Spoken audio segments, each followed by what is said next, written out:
Good evening, afternoon. It's almost 5 o'clock, so that's totally the evening. It's like an evening in Britain. It's a British evening. It's not in Britain. It's an Irish. It's a British evening. Yeah. This one came out a little late, guys. Sorry, Yeah. but we got busy yesterday. GMT. Welcome to Tim and Sean Show, episode 5. 5? 5, wow. This is a milestone. Every episode's a milestone because we don't do them very often. It's been a fantastic week since the last episode. Views are up. Turns out Facebook is the king of internet marketing. So anybody else out there who's trying to get a show published, don't use Facebook because you'll steal our traffic. MySpace and Zanga. Exactly, yeah. Get a Zanga. Get a blog ring going on Zanga. That will really drive your traffic up. That'll be the key to success for your blog. I cannot get the camera thing right.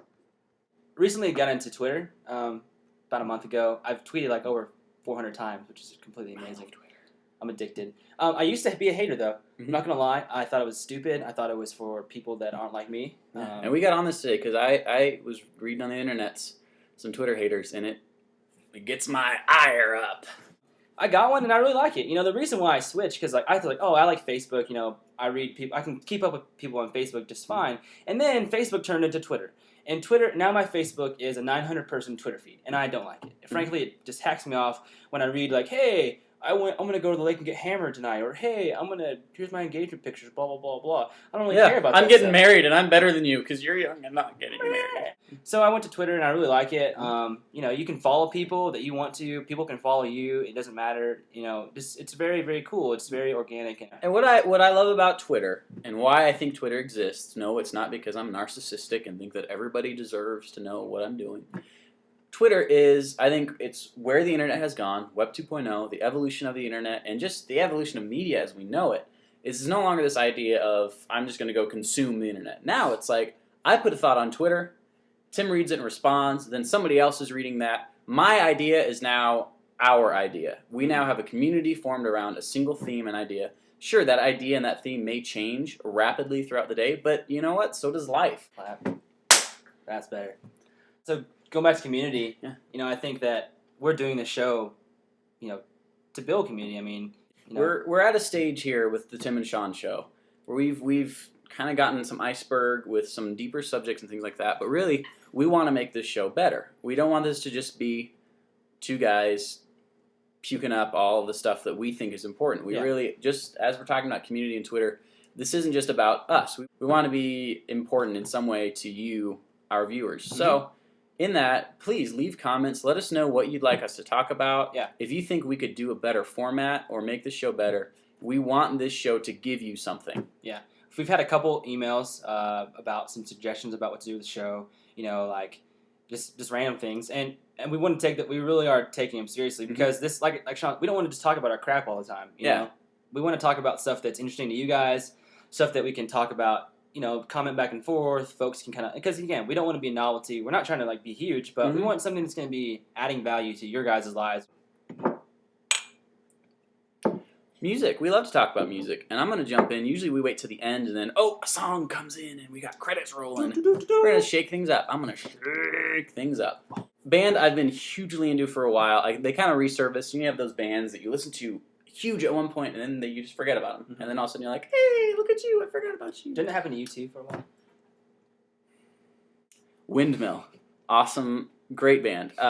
Really, when I first listened to them, I thought, I should hate this band. Weird vocals, kind of, it's one of those, like, not super polished sounding, but dang. Good, really solid songs. And the real reason I bring them up is because there's a song on Windmill's album, it may be their only album, Puddle City Racing Lights, there's a song called Newsflash. And Newsflash is very moody, and it's a breakup song. It's an amazing breakup song because he talks about, you know, the dog we got's going to a home, and something like brake lights were applied before the rings were on. It's great. It's an incredible breakup song. It forces you to feel what this dude was probably feeling when he wrote it. And I love that. I love songs that do that. I love listening to a song and being like, I can relate to, I can get inside this dude's head and feel exactly what he's feeling. Because that's what music's about. Exactly. Music should take you somewhere. So on that subject, I would love to hear in the comments field, I'm going to point down, because that's where the comments are from this video. They're down there someplace. Down there. I would love to know your all-time favorite breakup song. Even if you didn't listen to it when you were broken up with, that song that every time you listen to it, you think, oh, I'm bummed out. I feel that. We want to talk about some current events sometimes, and this current event happens to be the swine flu that's going on. I think it's really misleading the way the media is portraying swine flu these days. It makes it sound like it's the next revolution of Edward Scissorhands or something like that. I mean, it's like, oh my gosh, swine flu is going to eradicate every human being on the planet. What, did I hear something about Edward Scissorhands in there? You could have said like they're portraying it like it's the next bubonic plague. Oh, yeah, that was on my tip of my tongue. An illness, not a Tim Burton movie. No one died from exposure to Tim Burton films. You know, it's annoying because more people die every year. Like 500,000 people die every year of regular flu that we can all get. Just like Sean and I can get flu like right here. Vaccinate yourself. No regular flu. Yeah, and yet all of a sudden we get a new swine flu, and yeah. Oh my gosh! And it's not even. What are you gonna do about the swine flu? I'm gonna live my life and eat a pig. It doesn't even come from eating pork. Like you can go and eat a pork sandwich. It's a mutation of a type of flu virus that lives in pigs.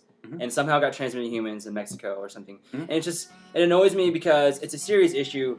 But at the same time, let's not all lose our heads about it. Yeah. 3 things. One, timandseanshow .wordpress.com. No, timandsean.wordpress.com. It's great. It's a blog. Leave us comments. Leave feedback. Let us know what you want us to talk about. Yeah. timandseanshow@gmail.com. Email us your suggestions. And Twitter, Tim and Sean.